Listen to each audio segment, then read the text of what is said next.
हम इसके one by one सारे क्वेश्चंस को लेते हैं। इसमें टोटल 120 प्रश्न हैं। तो चलिए शुरू करते हैं। सबसे पहला प्रश्न, अफगानिस्तान पर आधिपत्य के समय बाबर को किसने भारत पर आक्रमण करने के लिए निमंत्रण दिया था? तो देखिए, दौलत खान का नाम आता है कि इसने बाबर को बुलाया था। उस समय ये पंजाब का क्या था, सूबेदार था, दौलत खां लोधी।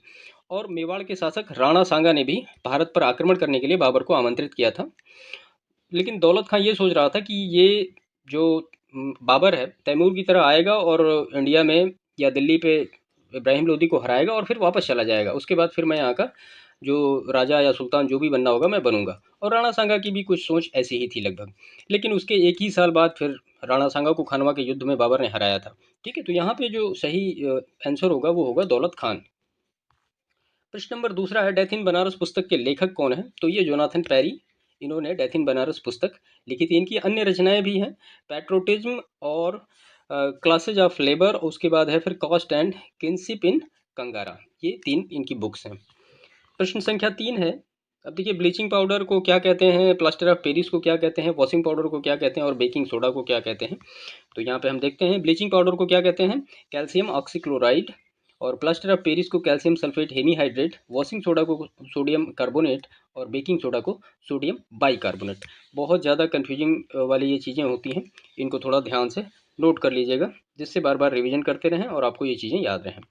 नेक्स्ट प्रश्न है, ऑस्ट्रेलिया के कुछ प्रांत दिए गए हैं और उनकी कैपिटल पूछी गई है, क्या क्या है? तो उसमें न्यू साउथ वेल्स की कैपिटल, क्वींसलैंड की, विक्टोरिया की और वेस्टर्न ऑस्ट्रेलिया की कैपिटल पूछी गई है कि क्या क्या है। तो न्यू साउथ वेल्स की जो कैपिटल है वो है सिडनी, क्वींसलैंड की ब्रिस्बेन है, विक्टोरिया की मेलबोर्न है और वेस्टर्न ऑस्ट्रेलिया की पर्थ है। ठीक है, इसके बाद जो नेक्स्ट प्रश्न है, कुछ ऑर्गेनाइजेशन दिए गए हैं, उनके इस्टेब्लिशमेंट ईयर दिए गए हैं और दोनों इनको आपको मैच करना है कि कौन कौन से हैं।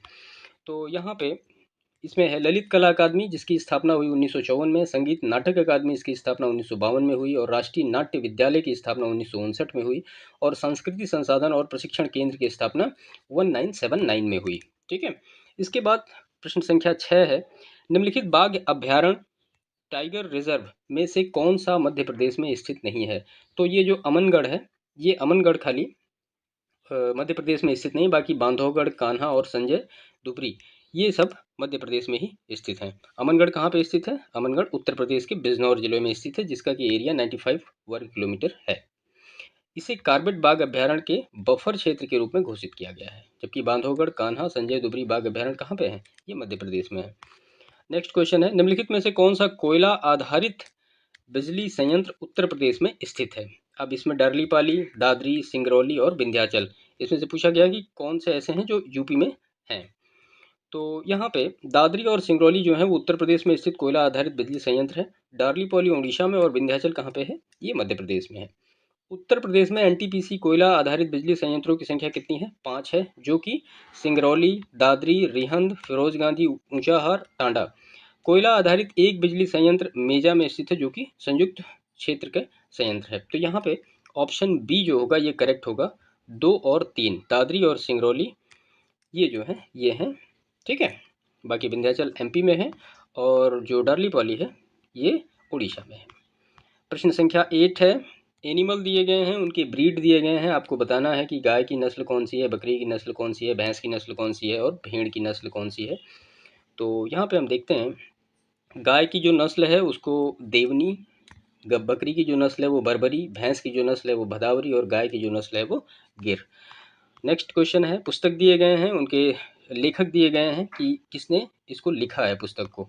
तो यहाँ पे हम देख लेते हैं, रास पंचाध्यायी नंददास ने लिखी है, चैतन्य भागवत वृंदावन दास ने लिखी है, चैतन्य मंगल जय नंदा ने लिखी है और भक्ति रत्नाकर नरहरि चक्रवर्ती ने लिखी है। ठीक है, नेक्स्ट प्रश्न है, निम्नलिखित में से कौन सा आहार समूह मनुष्य के शरीर को अधिकतम ऊर्जा प्रदान करता है? तो कार्बोहाइड्रेट, वसा और प्रोटीन, ये तीनों जो कॉम्बिनेशन है ये सबसे ज़्यादा ह्यूमन बॉडी को एनर्जी देते हैं। कैसे, देखते हैं इसको। 1 ग्राम कार्बोहाइड्रेट तथा प्रोटीन से 4 कैलोरी ऊर्जा, जबकि 1 ग्राम वसा से 9 कैलोरी ऊर्जा मिलती है। पानी पीने से कोई एनर्जी नहीं मिलती है हमें। ठीक है, ये एक बार प्रश्न आया था कि 1 गिलास पानी पीने से कितनी कैलोरी एनर्जी मिलती है, तो 0। इसके बाद नेक्स्ट प्रश्न है, तीनों गोलमेज सम्मेलनों में भाग लेने वाले भारतीय निम्नलिखित में से कौन थे? तो जाहिर सी बात है BR अम्बेडकर थे, गांधी जी सिर्फ एक बार गए सेकेंड में। ठीक है। और इसके बाद नेक्स्ट प्रश्न है, निम्नलिखित में से कौन से देश बाल्टिक सागर के तट पर स्थित नहीं है? तो बाल्टिक सागर के तट पर कौन कौन से देश स्थित नहीं हैं? तो बाल्टिक सागर के तट पर जो स्थित देश हैं वो हैं Denmark, Estonia, Finland, Latvia, Lithuania, Sweden और पूर्वी जर्मनी, पोलैंड तथा रूस।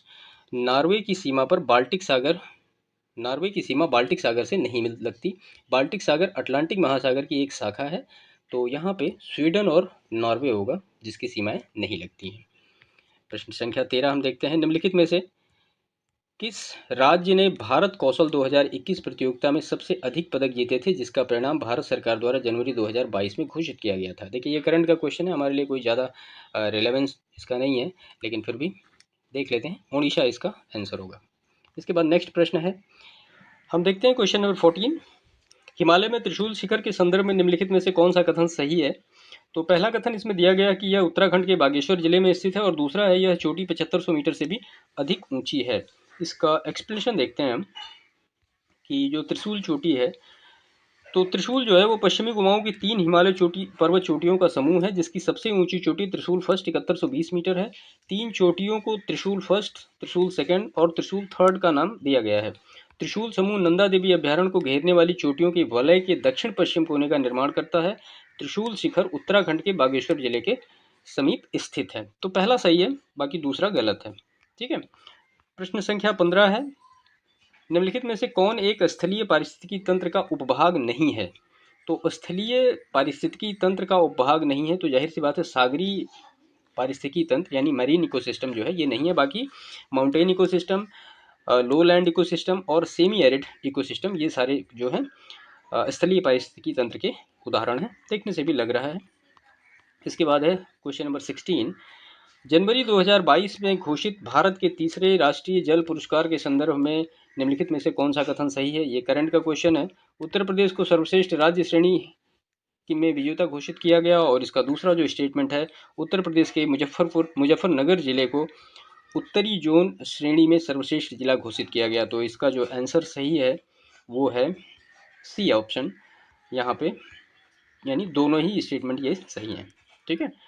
प्रश्न संख्या 17 है, ये पॉलिटी का एक क्वेश्चन है, हम इसको देखते हैं। भारत के संविधान के भाग 9A में निम्नलिखित क्षेत्र की स्थानीय स्वशासन की इकाइयों को संवैधानिक आधार प्रदान किया गया। तो 9A में किसको संवैधानिक आधार प्रदान किया गया? ठीक है। तो यहाँ पे ऑप्शन बी जो है ये करेक्ट ऑप्शन है। क्या है? भारतीय संविधान के भाग 9A में शहरी क्षेत्र की स्थानीय स्वशासन इकाइयों को 1992 के 74वें संविधान संशोधन अधिनियम द्वारा संवैधानिक दर्जा दिया गया। इसे नगर पालिकाएं नाम दिया गया, और अनुच्छेद 243 से लेकर 243 में इससे संबंधित उपबंध किए गए। जबकि भाग 9 में पंचायत शीर्षक से ग्रामीण क्षेत्र की स्थानीय स्वशासन को संवैधानिक आधार प्रदान किया गया। ठीक है। तो यहाँ पे ग्रामीण क्षेत्र को जो दिया गया वो भाग 9 में दिया गया, और जो शहरी क्षेत्र को दिया गया वो 9A में दिया गया, और इसको 9 में दिया गया। ठीक है। यहाँ पे जो इससे अनुसूची रिलेटेड है वो है 11, और जो शहरी क्षेत्र वाली नगर पालिका से जो अनुसूची रिलेटेड है वो 12। 11 जो 11वीं अनुसूची है उसमें विषय कितने हैं आप हमें कमेंट करके बताएं, और 12वीं अनुसूची में कितने विषय हैं इसको भी आप हमें कमेंट करके बताइए। ये प्रश्न PCS में पूछा गया है एक बार। ठीक है। नेक्स्ट प्रश्न है, निम्नलिखित में से कौन जैव डीजल पौधा है? तो जेट्रोफा, बहुत बार ये एग्जामिनेशन में पूछा गया है। जेट्रोफा जो है ये बायोडीजल प्लांट है। उसके बाद नेक्स्ट प्रश्न है, मंदसौर प्रशस्ति किस शासक की उपलब्धियों का विवरण प्रस्तुत करता है? तो ये कुमारगुप्त फर्स्ट की जो उपलब्धियां हैं उसके बारे में डिटेल प्रस्तुत करता है मंदसौर अभिलेख। मंदसौर अभिलेख में गुप्त शासक कुमारगुप्त प्रथम की उपलब्धियों का विवरण दिया गया है। मंदसौर प्रशस्ति की रचना कवि वत्स भट्ट ने की थी। मंदसौर अभिलेख में ही सूर्य पूजा का वर्णन किया गया है तथा रेशम का काम करने वाले लोगों को भी इसमें वर्णन किया गया है। गुप्त काल में कुमारगुप्त प्रथम ने ही सर्वाधिक अभिलेख जारी कराए। इसके बाद नेक्स्ट प्रश्न है, पार्वती अर्गा रामसर स्थल के संदर्भ में निम्नलिखित में से कौन सा कथन सही है? यह उत्तर प्रदेश के गोंडा जिले में स्थित है। यह एक पक्षी अभ्यारण्य है। तो यहाँ पे दोनों ही स्टेटमेंट सही हैं। पार्वती अर्गा जो है ये उत्तर प्रदेश के गोंडा जिले में स्थित है, नवाबगंज के पास, और 722 हेक्टेयर में विस्तृत है। इसे फरवरी 2020 में एक रामसर साइट घोषित किया गया और वर्तमान में उत्तर प्रदेश में सर्वाधिक 10 रामसर साइट हैं। देश में अगस्त 2022 तक कुल 75 आर्द्रभूमि रामसर साइट हैं। तमिलनाडु में रामसर स्थलों की संख्या अधिकतम 14 है। ठीक है। इसके बाद क्वेश्चन नंबर 21 है, 1974 में प्रथम कृषि विज्ञान केंद्र की स्थापना निम्नलिखित में से किस स्थान पर हुई? तो वो पौंडीचेरी में हुई। तो भारत का पहला कृषि विज्ञान केंद्र 1974 में कहाँ स्थापित किया गया? पौंडीचेरी में। यह केंद्र एक स्थानीय कृषि विश्वविद्यालय से जुड़े होते हैं जो भारतीय कृषि अनुसंधान परिषद और किसानों के बीच की अंतिम कड़ी के रूप में काम करते हैं। वर्तमान में कुल 725 कृषि विज्ञान केंद्र कार्यरत हैं। इसके बाद ये एक करंट का प्रश्न है, स्वच्छ सर्वेक्षण 2021 में उत्तर प्रदेश ने कौन सा स्थान प्राप्त किया? तो यहाँ पे ये स्थान प्राप्त किया है छठा। ठीक है, उत्तर प्रदेश को छठा स्थान मिला है, बाकी 2020 में ये 7वें स्थान पर रहा है। क्वेश्चन नंबर 23, यदि कि करंट के क्वेश्चन को ज़्यादा हम फोकस नहीं कर रहे हैं, जो कोर जीएस है उसी पे फोकस कर रहे हैं। निम्नलिखित में से कौन सी नदी घाटी बेसिन क्षेत्रफल में सबसे बड़ी है? तो यहाँ पे जो 4 नदियाँ दी गई हैं इसमें महानदी की जो मतलब रिवर बेसिन है वो सबसे ज़्यादा लार्जेस्ट है। महानदी का जो रिवर बेसिन है वो कितना है? 1,41,589 वर्ग किलोमीटर।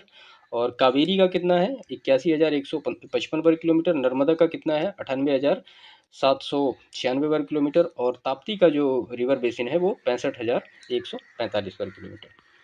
नेक्स्ट प्रश्न है, इसमें नेम ऑफ साइंटिस्ट दिया गया है और एरिया ऑफ वर्क दिया गया है। तो ये साइंटिस्ट के नाम है और उन्होंने किस क्षेत्र में काम किया इसके बारे में हमें सेलेक्ट करना है। तो बीरबल साहनी ने जीवाश्म वनस्पति विज्ञान, केसी मेहता पादप रोग विज्ञान, पी माहेश्वरी भ्रूण विज्ञान, एम.एस. स्वामीनाथन हरित क्रांति। ठीक है। इसके बाद क्वेश्चन नंबर 25 है, उत्तर प्रदेश में उत्तर प्रदेश कृषि विविधीकरण परियोजना यूपी डास्प प्रायोजित की गई है। तो यूपी डास्प जो है वो प्रायोजित की गई है किसके द्वारा? विविध कृषि सहायता परियोजना डास्प का प्रथम चरण 23 सितंबर 1998 में विश्व बैंक की सहायता से प्रारंभ किया गया, जो मार्च 2004 तक चला। इसका उद्देश्य किसानों की भागीदारी के माध्यम से कृषि विविधीकरण की प्रक्रिया को तेज करना था। डास्प का द्वितीय चरण नवंबर 2007 में राज्य सरकार द्वारा प्रारंभ किया गया, जिसे RKVY भारत सरकार द्वारा प्रायोजित किया गया। यह चरण 31 मार्च 2013 में पूरा हुआ। तो यहाँ पे विश्व बैंक इसका सही आंसर होगा। नेक्स्ट प्रश्न है, उत्तर प्रदेश में कृषक समृद्धि आयोग की स्थापना निम्नलिखित में से किस वर्ष हुई? तो ये 2017 में कृषक समृद्धि आयोग की स्थापना हुई और मुख्यमंत्री इसके अध्यक्ष होते हैं। कृषक समृद्धि आयोग का उद्देश्य 2022 तक क्या है? किसानों की आय दोगुनी करना है। उसके बाद ये एक हिस्ट्री का प्रश्न है, शेरशाह सूरी के संदर्भ में निम्नलिखित में से कौन सा कथन सही है? वह एक शानदार प्रशासनिक व्यवस्था के निर्माता थे। तो सही बात है, उसी की जो प्रशासनिक व्यवस्था थी बाद में उसको अकबर ने फॉलो किया था। और जो दूसरा स्टेटमेंट है, हालांकि एक शासक के रूप में उसके गुण युद्ध के मैदान पर उनकी जीत से अधिक उल्लेखनीय नहीं। इसमें लिखा है, मध्यकालीन भारतीय इतिहास में शेरशाह सूरी न सिर्फ एक शासक के रूप में प्रसिद्ध बल्कि वह एक सुदृढ़ प्रशासनिक, आर्थिक, सैन्य व्यवस्थापक आदि के रूप में भी प्रसिद्ध है। वास्तव में उसकी प्रसिद्धि का मूल कारण युद्ध विजय से इतर उसकी प्रशासनिक व्यवस्था में ही निहित था। ठीक है। उसके बाद क्वेश्चन नंबर 28 हम देखते हैं, जनवरी 2022 में निम्नलिखित में से किस स्थान पर भारत के पहले ओपन रॉक संग्रहालय का उद्घाटन किया गया? तो ये किया गया हैदराबाद में। क्वेश्चन नंबर 29 है, दिल्ली में पुराने किले के भीतर बनी मस्जिद किला ए कोहना का निर्माण किया गया। किसने? ये शेरशाह ने कराया था। दिल्ली के पुराने किले के भीतर बनी मस्जिद किला ए कोहना का निर्माण शेरशाह ने कराया था। शेरशाह सूरी ने हुमायूं को पराजित करने के बाद अपने निजी इस्तेमाल के लिए मस्जिद का निर्माण कराया, जो उनकी शाही आकांक्षा का प्रतीक बन गया। इसके बाद नेक्स्ट प्रश्न है, ये 2021 की रिपोर्ट है, इंडिया स्टेट फॉरेस्ट 2021 के अनुसार कितने राज्यों केंद्र शासित प्रदेशों में उनके भौगोलिक क्षेत्रों का 33% से अधिक क्षेत्रफल पर वन है? तो वो 17 है। ठीक है। इसके बाद क्वेश्चन नंबर 31 है, दिसंबर 2021 में निम्नलिखित में से किसे टाइम पत्रिका द्वारा एथलीट ऑफ द ईयर 2021 घोषित किया गया? तो ये किया गया सिमोन बाइल्स को। इसके बाद नेक्स्ट प्रश्न है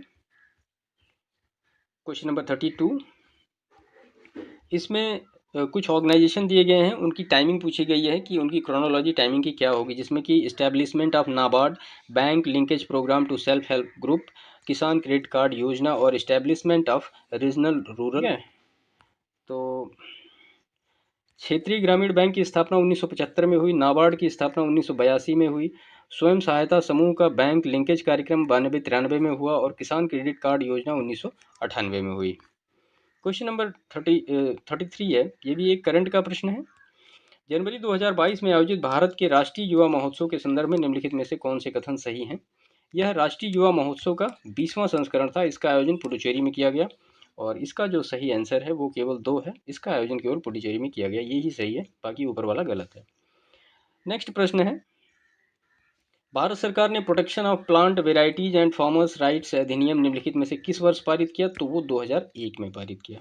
ठीक है, इसके बाद 35 क्वेश्चन है, नवंबर 2021 में नीति आयोग द्वारा घोषित सतत विकास लक्ष्य, शहरी सूचकांक और डैशबोर्ड 2021-22 में निम्नलिखित में से कौन सा शहर शीर्ष 3 स्थानों में शामिल नहीं था? तो वो इंदौर नहीं शामिल था। इसके बाद राष्ट्रीय विकास परिषद का गठन कब हुआ? तो ये हुआ है 1952 में। ठीक है, जबकि राज्यसभा का गठन हुआ है। राज्यसभा का एक बार प्रश्न आया यूपीपीसीएस में ही कि राज्यसभा का गठन कब हुआ? तो वो 1952 में हुआ है। तो राष्ट्रीय विकास परिषद का गठन 6 अगस्त 1952 को किया गया। यह एक संविधानेतर इकाई है जिसका अध्यक्ष प्रधानमंत्री होता है। केंद्रीय मंत्री परिषद के सभी सदस्य सभी राज्यों के मुख्यमंत्री, केंद्र शासित प्रदेशों के प्रशासक तथा योजना आयोग, वर्तमान में नीति आयोग के सभी सदस्य इसके पदेन सदस्य होते हैं। ठीक है, इसके बाद नेक्स्ट प्रश्न है, भारतीय लघु उद्योग विकास बैंक, जिसको हम सिडबी कहते हैं, small industries development bank of India का मुख्यालय निम्नलिखित में से किस स्थान पर स्थित है? तो वो जो मुख्यालय है वो है लखनऊ में। ठीक है, हाँ, 2 अप्रैल 1990 को इसकी स्थापना की गई और वो भी भारतीय संसद के एक अधिनियम के थ्रू। नेक्स्ट प्रश्न है, रिंगलमैन स्केल से किस चीज़ का मापन किया जाता है? तो ये स्मोक का मापन के लिए रिंगलमैन स्केल का यूज होता है। प्रोफेसर मैक्सिमिलियन रिंगलमैन द्वारा 1888 ईस्वी में किया गया था। इस स्केल में सफ़ेद स्तर पर काली रेखाओं के अनुमानित घनत्व के 5 स्तर होते हैं जो कि धुआं का मापन करते हैं। नेक्स्ट प्रश्न है, एक किताब के संदर्भ में निम्नलिखित सूचनाएं दी गई हैं, जिसमें कि इंट्रोडक्शन है, कंटेंट्स है, चैप्टर्स है, इंडेक्स है, टाइटल्स है। अब लिखा है select the correct logical arrangement from the code given below. आपको यहाँ पे छांटना है। तो ये एक रीजनिंग का प्रश्न है, तो यहाँ पे इसका सी ऑप्शन करेक्ट होगा, जिसमें से पहले क्या आएगा? पहले आएगा शीर्षक, उसके बाद फिर आएगा विषय सूची और उसके बाद फिर आएगा प्रस्तावना और उसके बाद फिर आएगा अध्याय और उसके बाद फिर आएगा इंडेक्स। ठीक है, इंडेक्स सबसे लास्ट में होता है। नेक्स्ट प्रश्न है, निम्नलिखित में से कौन सी अनुसूचित जनजाति उत्तर प्रदेश के वाराणसी जिले में नहीं पाई जाती है? तो सहरिया जनजाति जो है उत्तर प्रदेश के वाराणसी जिले में नहीं पाई जाती, ये ललितपुर जिले में पाई जाती है। क्वेश्चन नंबर 41 है, गंगा नदी उत्तर प्रदेश में किस जनपद में प्रवेश करती है? तो ये बिजनौर में प्रवेश करती है गंगा नदी। ठीक है, बिजनौर जनपद में प्रवेश करती है और उत्तर प्रदेश के 27 जिलों से होकर गुजरती है, ये याद रखिएगा। तो गंगा नदी के किनारे प्रमुख शहर प्रयागराज, वाराणसी, कानपुर, कन्नौज, मिर्ज़ापुर, गाजीपुर, बलिया। और भारत सरकार द्वारा नवंबर 2008 में गंगा नदी को भारत की राष्ट्रीय नदी घोषित किया गया। इसके बाद नेक्स्ट प्रश्न है, संविधान के निम्नलिखित अनुच्छेदों के अंतर्गत संसद के दोनों सदनों के संयुक्त अधिवेशन का प्रावधान है? तो वो है 108 में। 108 में ज्वाइंट सेशन क्या डिटेल दिया गया है। संयुक्त अधिवेशन की अध्यक्षता कौन करेगा? वो करेगा लोकसभा अध्यक्ष या लोकसभा स्पीकर। आर्टिकल 118 के अधीन की जाती है। और संविधान संशोधन तथा धन विधेयक को छोड़कर अन्य सभी मामलों पर संयुक्त बैठक बुलाए जाने का प्रावधान है। इसके बाद नेक्स्ट प्रश्न है, निम्नलिखित में से कौन हिंदुस्तानी संगीत के क्षेत्र में महान विभूति नहीं था? तो वो माल गुर्जरी।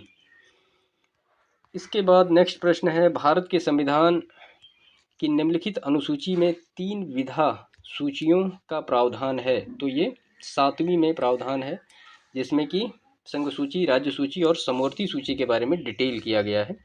ठीक है, और आर्टिकल 246 वर्तमान में संघ सूची 99 विषय, राज्य सूची 61 विषय और समवर्ती सूची में 52 विषय हैं। क्वेश्चन नंबर 46 है, सुगमता सूचकांक के संदर्भ में निम्नलिखित में से कौन सा कथन सही है। ये करंट का क्वेश्चन है, हम इसके डायरेक्ट आंसर को ही देख लेते हैं। तो यहाँ पे जो है, यह सार्वजनिक क्षेत्र में बैंकों के प्रदर्शन को आंकलित करने का एक तरीका है, सुगमता सूचकांक। नेक्स्ट प्रश्न है, कौन सा विटामिन जल में घुलनशील है। तो जो बी और सी होता है ये जल में घुलनशील है, बाकी जितने भी और हैं वो सारे वसा में घुलनशील हैं। ठीक है, ए डी ई के। और उसके बाद नेक्स्ट प्रश्न है, डॉप्शन इकाई निम्नलिखित में से डॉप्शन इकाई से क्या मापा जाता है। तो ये ओजोन का कॉन्सेंट्रेशन मापा जाता है डॉप्शन इकाई से। ठीक है, 49 क्वेश्चन नंबर है, निम्नलिखित में से कौन 1929 में अखिल भारतीय ट्रेड यूनियन कांग्रेस के अध्यक्ष थे। तो वो जे एल नेहरू अध्यक्ष थे अखिल भारतीय ट्रेड यूनियन कांग्रेस, जिसको एटक कहते हैं हम। इसकी स्थापना 1920 में कहाँ हुई थी, बम्बई में हुई थी। इसके प्रथम अध्यक्ष लाला लाजपत राय थे। ठीक है, और 1928 में जवाहरलाल नेहरू इसके अध्यक्ष बने, और 1929 में नागपुर के अधिवेशन में सुभाष चंद्र बोस इसके अध्यक्ष बने। बाल्कस झील निम्नलिखित देशों में से किस में स्थित है। तो बाल्कस झील कजाकिस्तान में स्थित है। आप मैप देखेंगे, देखिए मैप देखते हैं तो मतलब जियोग्राफी के काफ़ी प्रश्न सॉल्व हो सकते हैं।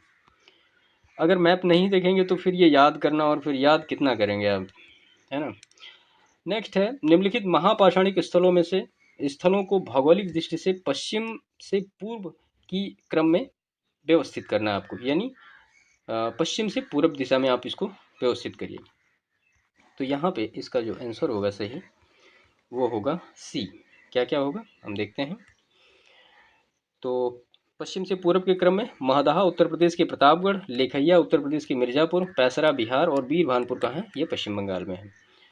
विटामिन जो है वो कैरोटीन, एंजाइम जो होता है पेप्सिन, हार्मोन जो होता है प्रोजेस्टेरॉन, और प्रोटीन जो होता है वो केराटिन। नेक्स्ट क्वेश्चन है, स्थल है और संबंधित तीर्थंकर दिए गए हैं। तो हम डायरेक्ट यहीं पे देखते हैं। श्रावस्ती से संभवनाथ हैं, काकंदी से सुविधानाथ हैं, अयोध्या से ऋषभनाथ हैं, और पभूसा से पद्म प्रभु हैं। नेक्स्ट प्रश्न हम देखते हैं, निम्नलिखित में से किस एक शहर को स्वच्छ सर्वेक्षण 2021 में उत्तर प्रदेश में कचरा मुक्त शहर श्रेणी में स्टार रेटिंग से सम्मानित किया गया। तो ये अलीगढ़ को किया गया।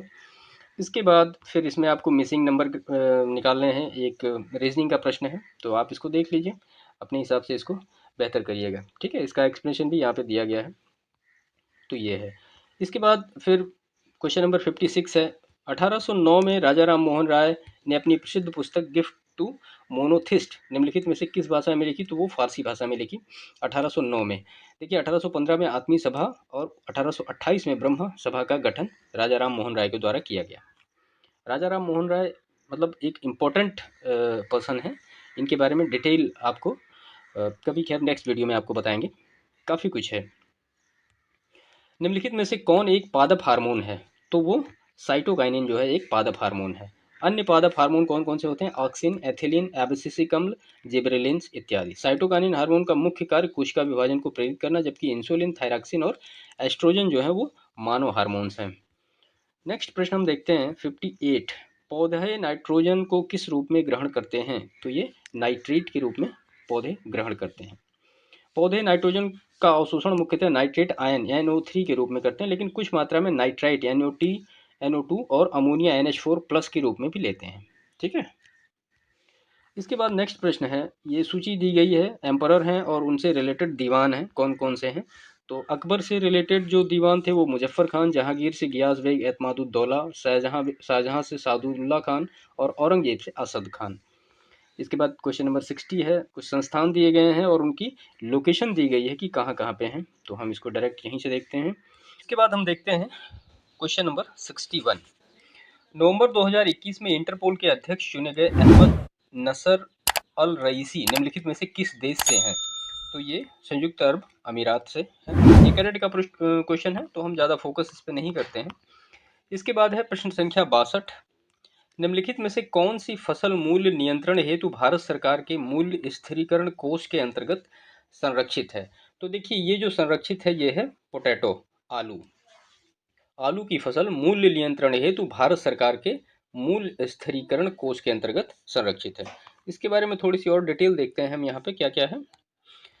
इसमें लिखा गया 2014-15 में 500 करोड़ रुपए के कोष के साथ मूल्य स्थिरीकरण निधि को मंजूरी प्रदान की गई। राज्य सरकारों केंद्र शासित प्रदेशों और केंद्रीय एजेंसियों को ब्याज मुक्त ऋण प्रदान करता है, जिससे वे अस्थिर वस्तुओं जैसे प्याज, आलू, दालों पर मूल्य स्थापित कर सकें। 2014-15 में प्याज, आलू, दालों जैसी आवश्यक कृषि वस्तुओं की लागत अस्थिरता को नियंत्रित करने के लिए कृषि सहकारिता एवं किसान कल्याण विभाग के तहत स्थिरीकरण कोष की स्थापना की गई है।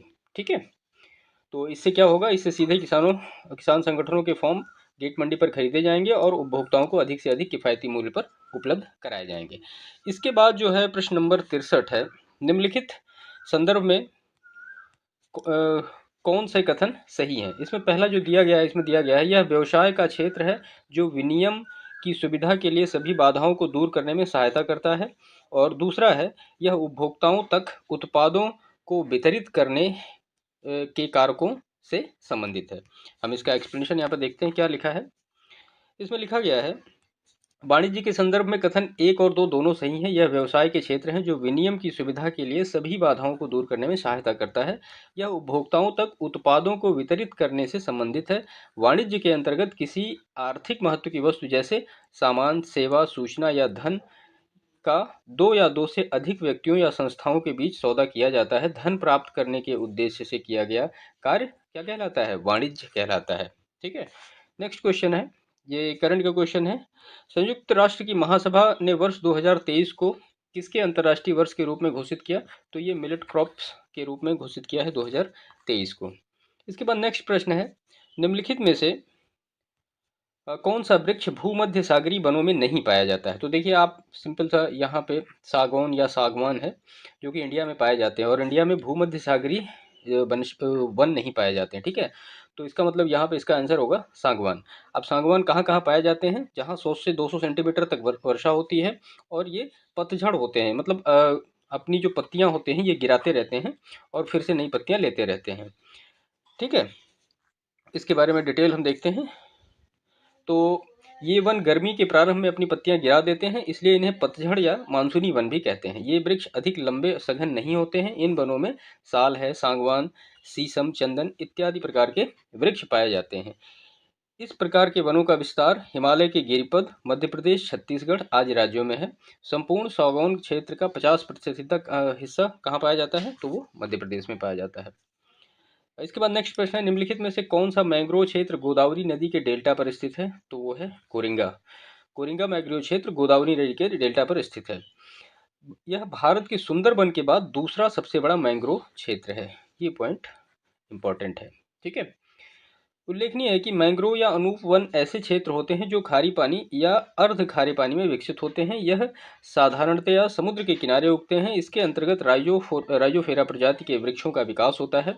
और भारत की जो वन रिपोर्ट 2021 के अनुसार 2019 की तुलना में मैंग्रोव आवरण में 17 वर्ग किलोमीटर की वृद्धि देखी गई और देश में कुल मैंग्रोव आवरण कितना है, 4,992 वर्ग किलोमीटर का। और मैंग्रोव आवरण में वृद्धि प्रदर्शित करने वाले 3 राज्य कौन कौन से हैं, वो है उड़ीसा 8 वर्ग किलोमीटर, महाराष्ट्र 4 वर्ग किलोमीटर और कर्नाटक 3 वर्ग किलोमीटर। तो इस फैक्ट को याद रखिएगा। नेक्स्ट प्रश्न है, इसके बाद निम्नलिखित में से कौन सा रामसर आर्द्रभूमि स्थल भारत के किसी राज्य में स्थित है, तो ये स्थित है पॉइंट कैलेमेरे वन्यजीव और पक्षी अभ्यारण्य।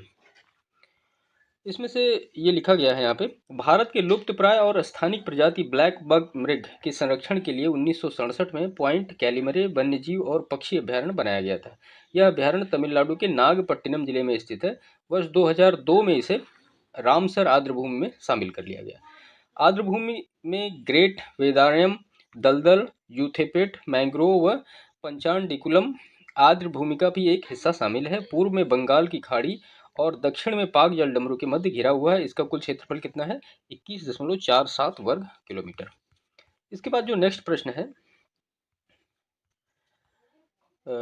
इसमें नेक्स्ट प्रश्न है क्वेश्चन नंबर 68 है, यदि किसी समय राष्ट्रपति एवं उपराष्ट्रपति दोनों का पद रिक्त हो जाए तब राष्ट्रपति का कार्य कौन करेगा। तो राष्ट्रपति का कार्य कौन करेगा, वो भारत के प्रधान न्यायाधीश यानी चीफ जस्टिस ऑफ इंडिया करेंगे। ठीक है, तो अगर राष्ट्रपति नहीं है तो उपराष्ट्रपति करेंगे और अगर उपराष्ट्रपति भी नहीं है तो सीजेआई करेंगे। ठीक है, ये है पूरा। इसके बाद नेक्स्ट प्रश्न है, ये एक रीजनिंग का प्रश्न है।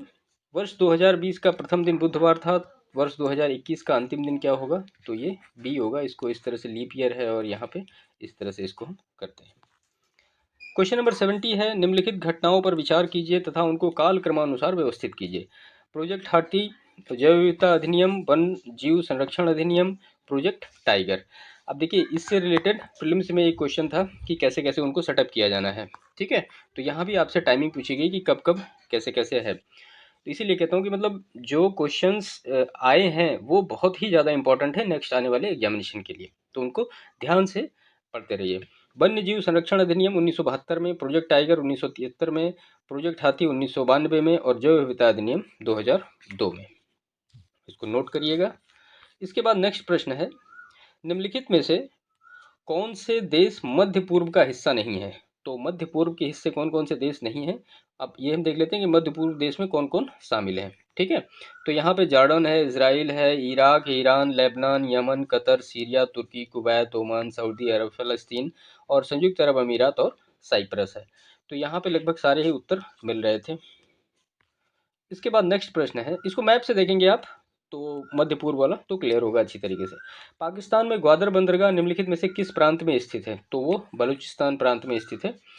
ठीक है, अरब सागर के तट पर स्थित है। यह बंदरगाह चीन पाकिस्तान आर्थिक गलियारे सीपीईसी की योजना में उत्कृष्ट रूप से शामिल है और इसे बेल्ट एंड रोड इनिशिएटिव और समुद्री सिल्क रोड परियोजना के बीच की एक कड़ी माना जाता है। किसको? ग्वादर बंदरगाह को। इसके बाद नेक्स्ट प्रश्न है, 1817 में डेविड हेयर द्वारा प्रसिद्ध हिंदू कॉलेज की स्थापना की गई। वो कहाँ की गई? वो कलकत्ता में की गई 1817 में डेविड हेयर द्वारा। ठीक है, यह एशिया का सबसे पुराना औद्योगिक आधुनिक शैक्षणिक संस्थान था। इसके बाद नेक्स्ट प्रश्न है, how many times the date 29 will fall between January 1 2022 and January 1 2027? तो ये रीजनिंग का क्वेश्चन है 56, इसका आंसर होगा। आप यहाँ पे देख सकते हैं, इसका सोल्यूशन इस तरह से किया गया है। ठीक है, हम आते हैं नेक्स्ट प्रश्न पे। हमारा जो नेक्स्ट प्रश्न है ये एक साइंस का क्वेश्चन है, निम्नलिखित में से किस सिद्धांत पर रॉकेट काम करता है? तो रॉकेट जो काम करता है वो मोमेंटम कंजर्वेशन के रूल्स पे वर्क करता है। कैसे? रॉकेट संवेग संरक्षण के सिद्धांत पर काम करता है। न्यूटन के द्वितीय नियम के साथ साथ न्यूटन के तृतीय नियम के संयोजन का एक बहुत ही महत्वपूर्ण परिणाम है संवेग संरक्षण का नियम। इस नियम के अनुसार यदि एक या एक से अधिक वस्तुओं के निकाय पर कोई बाहरी बल नहीं लग रहा हो तो उस निकाय का कुल संवेग नियत रहता है, अर्थात संरक्षित रहता है। संवेग संरक्षण के अन्य उदाहरण क्या है? हवा से भरे गुब्बारे, बंदूक से निकली गोली। इसके बाद नेक्स्ट प्रश्न है, कुछ स्मारक दिए गए हैं और उनके निर्माताओं के नाम पूछे गए हैं, कौन कौन से हैं। तो यहाँ पे अटाला देवी मस्जिद इब्राहिम शाह शर्की ने बनवाया, छोटा सोना मस्जिद ये वली मोहम्मद ने बनाया, कदम रसूल जो है नुसरत शाह ने बनाया, अदीना मस्जिद पांडुआ ये बनवाया सिकंदर शाह ने। ठीक है, इसके बाद फिर एक रीजनिंग का क्वेश्चन है, उस विकल्प को ज्ञात कीजिए जो प्रश्न सूचक चिन्ह पे आएगा। तो ये यहाँ पे इससे ऐसे रिलेट है, तो टाइम इनमें से किससे रिलेट होगा? इस प्रश्न में इसका यही मतलब है, तो वहाँ पे सी उसका जवाब होगा जिसका उत्तर 94 आएगा। आते हैं नेक्स्ट प्रश्न पे, निम्नलिखित घटनाओं पर विचार कीजिए तथा उनको काल क्रमानुसार व्यवस्थित कीजिए। अम्बेर की राजकुमारी से अकबर का विवाह, तुकारोई का युद्ध, मालवा पर मुगल आक्रमण, उड़ीसा पर कर्रानी की विजय। इनका टाइम पीरियड पूछा गया है कि ये कब कब हुआ है। ठीक है, तो मालवा पर मुगल का आक्रमण 1561 में हुआ, अम्बेर की राजकुमारी से अकबर का विवाह 1562 में हुआ, उड़ीसा पर कर्रानी की विजय जो हुई वो 1567-68 में हुई और तुकारोई का युद्ध जो हुआ वो 1575 में हुआ।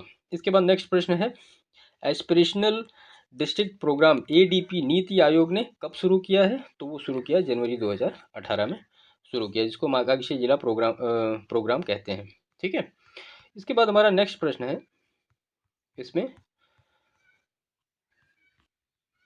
भूटान ने दिसंबर 2021 में निम्नलिखित में से किस देश के प्रधानमंत्री को अपना सर्वोच्च नागरिक सम्मान order of the drug India के प्रधानमंत्री श्री नरेंद्र मोदी जी को दिया गया? नंबर 81 है, भारत के संविधान के अनुच्छेद 300 के अनुसार भारत की सरकार का कानूनी नाम क्या है? तो वो है द यूनियन ऑफ इंडिया। ठीक है, भारत के संविधान के अनुच्छेद 300 के अनुसार भारत की सरकार का कानूनी नाम है the union of India. Bharat सरकार भारत संघ के नाम से वाद ला सकेगी या उस वाद उस पर वाद लाया जा सकेगा इस संविधान के प्रारंभ में यदि ऐसी विधिक कार्यवाहियां लंबित हैं जिसमें भारत डोमिनियन एक पक्षकार है तो उन कार्यवाहियों में उस डोमिनियन के स्थान पर भारत संघ प्रस्तापित किया समझा जाएगा। ठीक है। इसके बाद नेक्स्ट प्रश्न है, निम्नलिखित में से कौन सा अनुच्छेद भारत के राष्ट्रपति द्वारा वित्त आयोग की नियुक्ति करता है? तो ये है 280। कई बार प्रश्न में पूछा गया है, कई बार मैच करने के लिए पूछा गया है, कई बार इस तरह से पूछा गया है कि कैसे क्या होगा। मतलब ये जो प्रश्न है ये कई बार पूछा गया कि 280 किससे रिलेटेड है। तो 280 जो है वो किससे रिलेटेड है? वो राष्ट्रपति द्वारा वित्त आयोग की नियुक्ति से रिलेटेड। यह एक क्या है? संवैधानिक निकाय है जिसका गठन राष्ट्रपति करते हैं हर 5 ईयर यानी 5 साल पर करते हैं, लेकिन अगर जरूरत है तो वो पहले भी कर सकते हैं। वित्त आयोग में क्या क्या होता है? एक अध्यक्ष होता है और उसके 4 सदस्य होते हैं। ठीक है।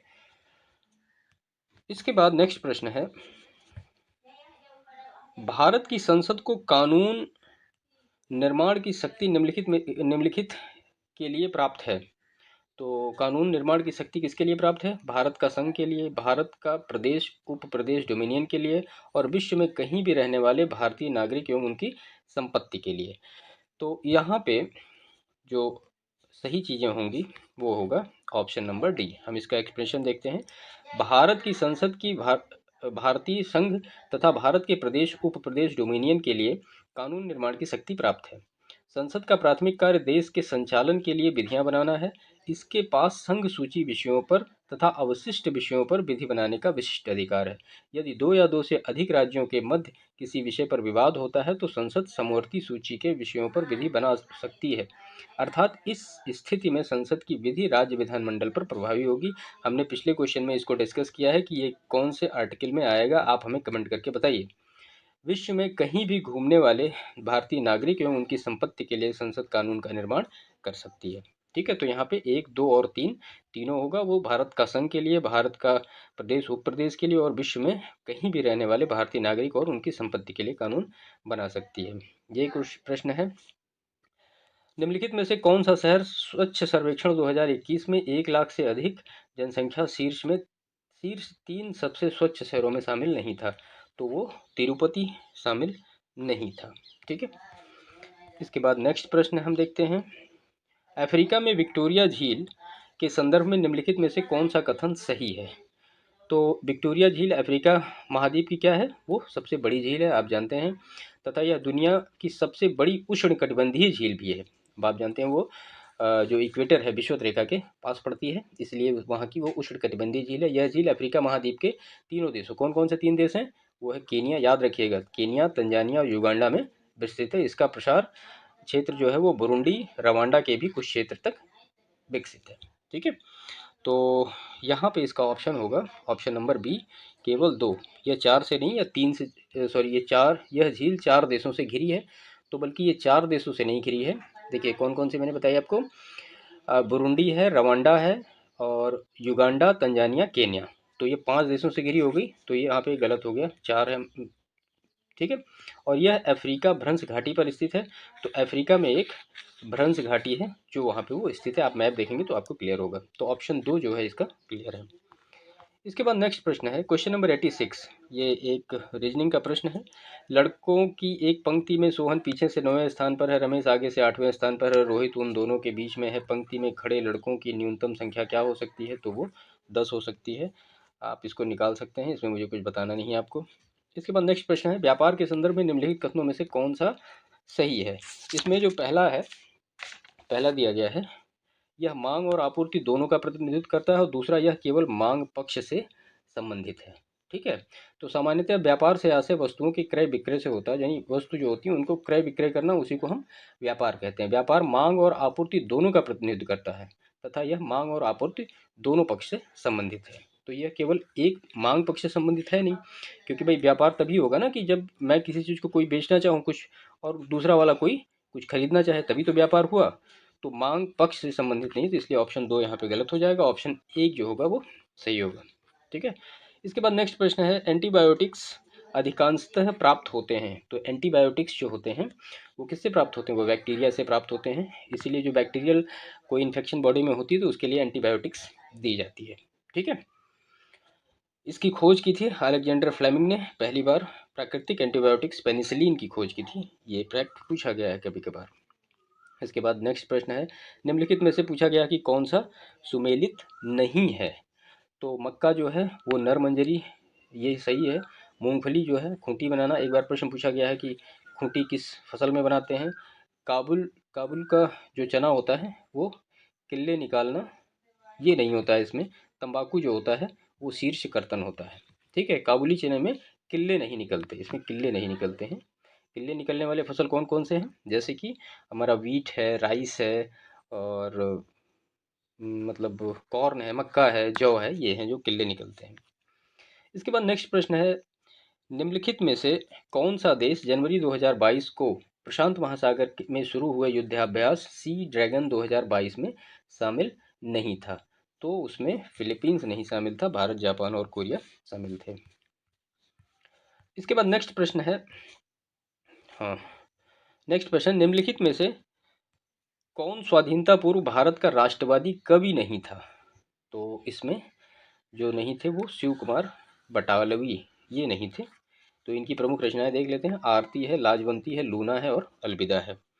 नेक्स्ट प्रश्न है, अलास्का के संदर्भ में निम्नलिखित कथनों में से कौन सा कथन सही है?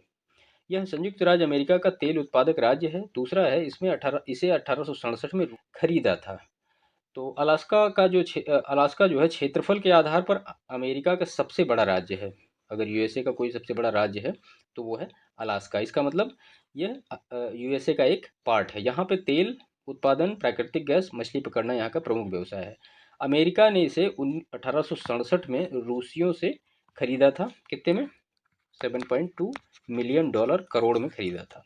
ठीक है, तो यहाँ पे दोनों स्टेटमेंट 1 और 2 करेक्ट होंगे। बोथ 1 और 2 आर करेक्ट। इसके बाद नेक्स्ट प्रश्न है, जनवरी 2022 में निम्नलिखित में से किसे भारतीय अंतरिक्ष अनुसंधान संगठन इसरो के 10वें अध्यक्ष के रूप में नियुक्त किया गया? तो वो किया गया एस सोमनाथ जी को। इसके बाद नेक्स्ट प्रश्न है, उद्यमिता को बढ़ावा देने हेतु स्टैंड अप इंडिया संबंधित है। तो स्टैंड अप इंडिया किससे संबंधित है? वो वोमेन, एससी और एसटी से रिलेटेड है स्टैंड अप योजना। ठीक है, स्टैंड अप इंडिया, सॉरी। इसके बाद क्वेश्चन नंबर 95 है, दिसंबर 2021 में संयुक्त राज्य अमेरिका के राष्ट्रपति द्वारा आयोजित लोकतंत्र के शिखर सम्मेलन में दक्षिण एशिया के निम्नलिखित में से कौन से देश शामिल हुए? तो इसमें से शामिल हुए थे, भारत गया था, नेपाल और मालदीव, ये तीनों कंट्री शामिल हुए थे। इसके बाद नेक्स्ट प्रश्न है, जो कि एक रीजनिंग का प्रश्न है, यदि MET, SET, TET को क्रमशः 52, 76 और 80 लिखा जाता है तो PET को क्या लिखा जाएगा? तो इस हिसाब से 76 इसका उत्तर होगा। आप इसका एक्सप्रेशन यहाँ पे देख सकते हैं, ये इस तरह से किया गया है। ठीक है, आप इस वीडियो को थोड़ा देर पॉज कर लीजिएगा तो आपको क्लियर हो जाएगा। क्वेश्चन नंबर 97 है, निम्नलिखित में से कौन सा प्रथम सफल क्लोन्ड जानवर है? तो सफल क्लोन्ड जानवर क्या है? वो भेड़ है, जो कि कब हुआ था? तो भेड़, वो उसका नाम डाली था, जन्म हुआ था 1996 में 5 जुलाई को। यूनिवर्सिटी ऑफ एडिनबर्ग के रोजलिन इंस्टीट्यूट में इयान विल्मेट और कीथ कैंपबेल द्वारा यह विकसित की गई थी। डाली द्वारा 6 बच्चों को जन्म दिया गया तथा 7 वर्ष पूरे होने से पहले ही फेफड़े की बीमारी से इसकी मृत्यु हो गई। क्वेश्चन नंबर 98 है, सार्वजनिक क्षेत्र के बैंकों और वित्तीय संस्थानों हेतु केंद्रीय बजट 2020-21 में विनिवेश का लक्ष्य क्या रखा गया है?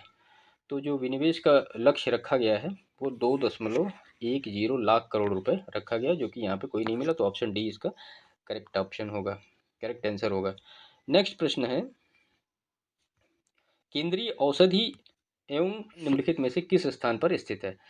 तो ये निम्नलिखित इसमें से केंद्रीय औषधि एवं सगंध पौधा संस्थान CIMAP कहाँ पे स्थित है? ये लखनऊ में स्थित है। ठीक है, इसके बाद नेक्स्ट प्रश्न है, इंडोनेशिया के संदर्भ में निम्नलिखित में से कौन सा कथन सही है? ये पूछा गया है कि इसमें कौन सा कथन सही है। तो इसमें पहला लिखा गया है, इसमें 15,000 से अधिक द्वीप शामिल हैं, इसमें 150 से अधिक सक्रिय ज्वालामुखी शामिल हैं। तो देखिए, इंडोनेशिया में 15,000 से अधिक द्वीप तथा अधिक सक्रिय ज्वालामुखी शामिल है, लेकिन सक्रिय ज्वालामुखी कितने हैं? लगभग 100 हैं। ठीक है, ये 150 नहीं है, तो यहाँ पे ऑप्शन बी इसका करेक्ट ऑप्शन हो जाएगा। इंडोनेशिया गणराज्य दक्षिण पूर्व एशिया और ओशनिया में स्थित एक विशाल देश है, जिसकी राजधानी कहाँ है? जकार्ता से नूसंतारा स्थानांतरित की जा रही है इस समय इंडोनेशिया की राजधानी, और दुनिया का चौथा सबसे अधिक आबादी और विश्व में सबसे बड़ी मुस्लिम आबादी वाला देश है इंडोनेशिया। ठीक है। इसके बाद नेक्स्ट प्रश्न है, दिसंबर 2021 में नीति आयोग द्वारा जारी राज्य स्वास्थ्य सूचकांक के चौथे संस्करण में निम्नलिखित राज्यों में से किसने छोटे राज्यों की श्रेणी में सर्वश्रेष्ठ प्रदर्शन किया है? तो वो किया है मिजोरम ने।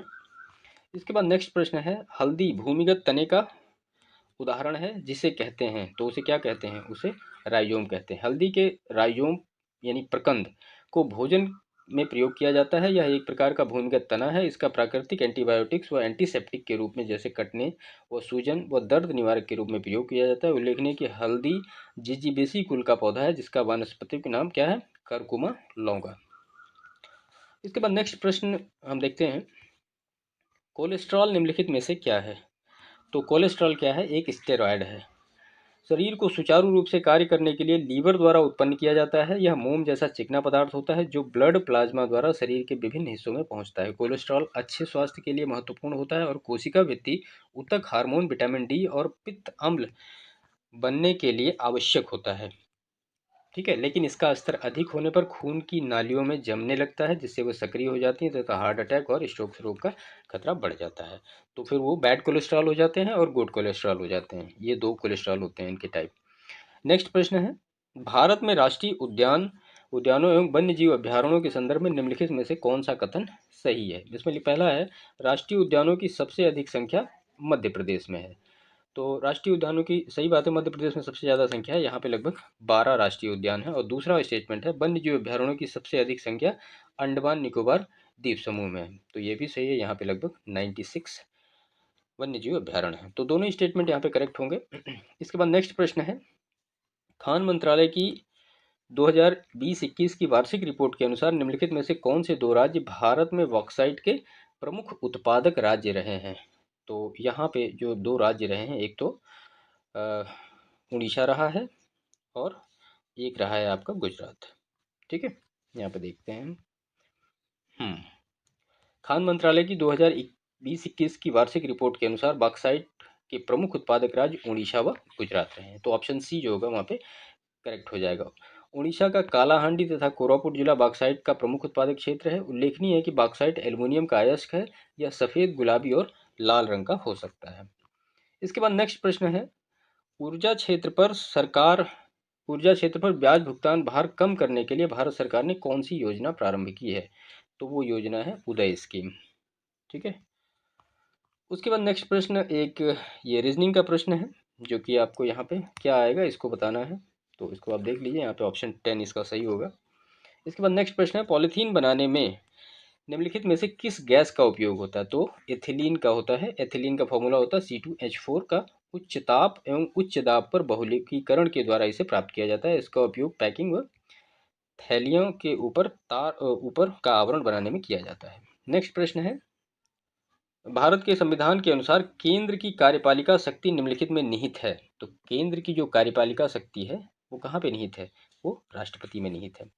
देखिए आर्टिकल 53(1) की अगर हम बात करें, 53(1) के अनुसार केंद्र की कार्यपालिका शक्ति किसके पास निहित है? ये राष्ट्रपति के पास निहित होगी और इसका प्रयोग संविधान के अनुसार वह स्वयं या अपने अधीनस्थ अधिकारियों के द्वारा करेगा। भारत में संसदीय व्यवस्था को अपनाया गया है, अतः उस राष्ट्रपति जो क्या है वो नाम मात्र की कार्यपालिका तथा प्रधानमंत्री और उसका वास्तविक मंत्रिमंडल जो है वो वास्तविक कार्यपालिका है।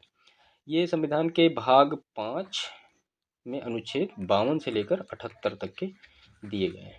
ठीक है। इसके बाद ये कुछ मिनिमम क्वालिफिकेशन दिए गए हैं और ऑफिस पोस्ट दिए गए हैं कि किसके लिए कितना कितना होना चाहिए। तो यहाँ पे 21 वर्ष इसमें से किसकी आयु होनी चाहिए? तो 21 वर्ष होनी चाहिए पंचायत के सदस्य की आयु। 25 वर्ष किसकी होनी चाहिए? 25 में राज्य विधानसभा के सदस्य की होनी चाहिए। और 30 वर्ष किसकी होनी चाहिए? राज्य विधान परिषद के सदस्य की होनी चाहिए। और 35 वर्ष किसकी होनी चाहिए? वो भारत के राष्ट्रपति की होनी चाहिए। ठीक है। इसके बाद नेक्स्ट प्रश्न है, प्रशांत महासागर में स्थित गैलापागोस द्वीप के संदर्भ में निम्नलिखित में से कौन सा कथन सही है? तो यहाँ पे लिखा गया है, इसकी उत्पत्ति ज्वालामुखी गतिविधियों के द्वारा हुई। और इसका जो दूसरा ऑप्शन है, ये दक्षिण अमेरिकी राष्ट्रीय पेरू का हिस्सा है। तो गैलापागोस अगर द्वीप की बात करें तो यह समूह जो है प्रशांत महासागर में भूमध्य रेखा के आसपास फैले ज्वालामुखी द्वीपों का समूह है। आप इस तरह से देखेंगे तो भूमध्य रेखा के इधर यहाँ पे फैले, ये आपका यूएसए हो जाएगा और यूएसए के बगल में ये फैले हुए हैं। ठीक है। यह द्वीप समूह जो है वो इक्वाडोर का हिस्सा है, ये याद रखिएगा। ठीक है। यहाँ पे हम ऑप्शन इसका क्लासिफिकेशन देख लेते हैं। तो यह द्वीप समूह इक्वाडोर का हिस्सा है और दक्षिण अमेरिकी महाद्वीप से लगभग 1000 किलोमीटर दूर स्थित है। यह वर्ष 1978 में गैलापागोस द्वीप समूह को यूनेस्को द्वारा विश्व धरोहर स्थल के रूप में चिन्हित किया गया। इस द्वीप पर मांटा, रे और शार्क जैसी जलीय प्रजातियां पाई जाती हैं। इक्वाडोर द्वारा इस द्वीप समूह के एक हिस्से पर वर्ष 1935 में वन्यजीव अभ्यारण्य बना दिया गया। इस अभ्यारण्य को वर्ष 1959 में गैलापागोस नेशनल पार्क में बदल दिया गया। तो ऑप्शन ए यहाँ पे केवल करेक्ट होगा, केवल एक होगा। यह दक्षिण अमेरिकी राष्ट्र पेरू का हिस्सा नहीं है। ठीक है। इसके बाद नेक्स्ट प्रश्न है, भारत सरकार ने कृषि सहयोग एवं किसान मंत्रालय विभाग की वार्षिक रिपोर्ट 2020-21 के अनुसार भारत विश्व में निम्नलिखित में से किन फलों का सबसे बड़ा उत्पादक है। तो भारत जो सबसे बड़ा उत्पादक है, एक तो आम का उत्पादक है और दूसरा वो पपीता का उत्पादक है। ठीक है, 2 और 4 यहाँ पे सही होगा। इसके बाद नेक्स्ट प्रश्न है, नटराज नृत्य के भगवान की मूर्ति के संदर्भ में निम्नलिखित कथनों में से कौन सा सही है। तो यहाँ पे हम देखते हैं क्या क्या कथन दिए गए हैं इसमें। हाँ, इसमें पहला कथन दिया गया है, यह मूर्ति नृत्य करते हुए 4 हाथों वाले शिव का प्रतिनिधित्व करती है और अपने दाएं कान में वह एक पुरुष का कुंडल पहने, बाएं कान में एक महिला का कुंडल पहने। तो देखिए, चोलकालीन नटराज नृत्य की भगवान की जो मूर्ति है वो सबसे महत्वपूर्ण है। तो वो कौन से काल की है, वो चोल काल की है। ठीक है। और बाकी वो अपने दाएं कान में एक पुरुष का कुंडल पहने हैं और बाएं कान में एक महिला का कुंडल पहने हैं। तो इसी को अक्सर अर्धनारीश्वर का रूप माना जाता है। ठीक है। तो यहाँ पे बोथ ऑप्शन करेक्ट होंगे, दोनों 1 और 2 सही होगा। ये एक रीजनिंग का प्रश्न है जिसको आप देख लीजिए, मैं इसको पढ़ूँ क्या। ठीक है, बाकी आप सॉल्व इसको कर लीजिएगा अपने लेवल पे। ये इसका सोल्यूशन दिया गया है पूरा। चलिए हम बढ़ते हैं नेक्स्ट प्रश्न पे। जिस प्रकार भाग संपूर्ण से संबंधित है उसी प्रकार चाप किससे संबंधित है, तो वो परिधि से संबंधित होगा। नेक्स्ट प्रश्न है, उत्तर प्रदेश में कृषि अनुसंधान परिषद निम्नलिखित में से किस स्थान पर स्थित है। तो कृषि अनुसंधान परिषद कहाँ पे स्थित है, लखनऊ में स्थित है, जिसकी स्थापना 1989 में की गई थी। और प्रदेश में भारतीय गन्ना अनुसंधान संस्थान की स्थापना 1952 में की गई थी, ये भी लखनऊ में ही है। तो ये दोनों याद रखिएगा, एग्जामिनेशन में पूछा गया एक बार। इसके बाद नेक्स्ट प्रश्न है, यूरोप में राइन नदी के संदर्भ में निम्नलिखित में से कौन सा कथन सही है। तो पहला दिया गया है, राइन नदी उत्तरी जर्मनी की औद्योगिक गतिविधियों के लिए एक महत्वपूर्ण मार्ग है। तो सही बात है, राइन नदी जो है वो उत्तरी जो जर्मनी है उसके लिए एक लाइफ लाइन है। जर्मनी, रूर प्रदेश उत्तरी जर्मनी में शामिल है। और दूसरा दिया गया, रॉटरडैम का बंदरगाह राइन नदी के मुहाने पर स्थित है। तो दोनों ही स्टेटमेंट यहाँ पे सही हैं।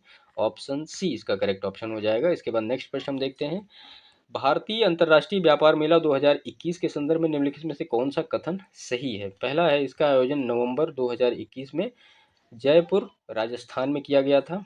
तो इसका जो आयोजन है वो राजस्थान में नहीं बल्कि न्यू दिल्ली में किया गया था। और आयोजन का मुख्य विषय क्या था, आत्मनिर्भर भारत। हाँ, तो ये सही है, तो केवल 2 सही होगा। ठीक है, यहाँ पे ऑप्शन बी इसका करेक्ट ऑप्शन होगा, करेक्ट आंसर होगा, सॉरी। इसके बाद नेक्स्ट प्रश्न है, भारत के प्रथम जलवायु परिवर्तन पर राष्ट्रीय कार्य योजना को कब लागू किया गया। तो ये लागू किया गया था 2008 में। ठीक है। और 8 राष्ट्रीय मिशन इसके हैं, ये पढ़ लीजिए आप, इसको याद रखिएगा। राष्ट्रीय सौर मिशन, राष्ट्रीय जल मिशन, विकसित ऊर्जा दक्षता के लिए राष्ट्रीय मिशन, सुस्थिर निवास पर राष्ट्रीय मिशन, हरित भारत हेतु राष्ट्रीय मिशन, सतत कृषि हेतु राष्ट्रीय मिशन, जलवायु परिवर्तन हेतु रणनीतिक ज्ञान पर राष्ट्रीय मिशन और सुस्थिर हिमालयी पारिस्थितिकी तंत्र हेतु राष्ट्रीय मिशन। इसके बाद इस पेपर का लास्ट प्रश्न है ये, जिसमें से मेले दिए गए हैं और उत्तर प्रदेश के जिले दिए गए कौन कौन सा है। तो जो बटेश्वर है, बटेश्वर मेला कहाँ पे लगता है, ये आगरा में लगता है। रीवा शरीफ जो है ये बाराबंकी में लगता है, यहीं पे गलत है, यहाँ पे ये जौनपुर लिखा हुआ, तो ये बाराबंकी हो जाएगा। संकिसा फर्रुखाबाद में और बिठूर जो है वो कानपुर में। फर्रुखाबाद